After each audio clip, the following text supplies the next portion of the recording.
abbiamo deciso di rinnovare già dalla grafica cartacea istituzionale nei nostri siti. Abbiamo eliminato quella C che io provocatoriamente, anche per sorridere un po', per sdrammatizzare, se no qua si prende sempre tutto sul serio, che sa di sovietico, di comunista, e peraltro era scritta rossa, molto statica, vecchia, vetusta, e direi anche che non c'entra assolutamente nulla con il logo, l'effigie, ecco, del nostro comune, lo stemma araldico. La piccola Stalingrado padovana, così era conosciuta a Cadoneghe prima delle amministrative 2019, cambia anche nei simboli. Il neoeletto sindaco del Carroccio, Marco Schiesaro, ha deciso di sostituire il vecchio logo comunale dalla grafica, a suo dire troppo sovietica.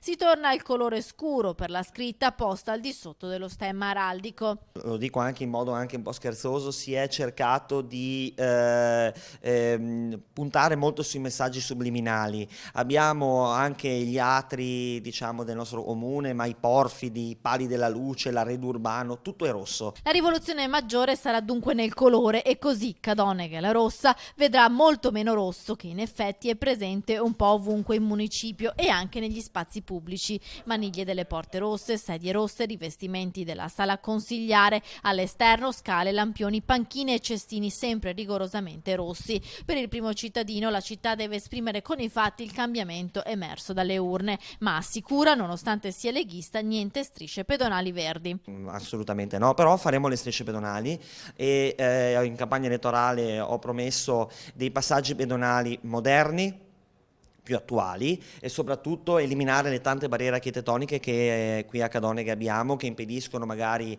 dei ipovedenti o non vedenti di poter passare in sicurezza i passaggi pedonali, e a breve lanceremo un programma dove rifaremo circa una decina di passaggi pedonali.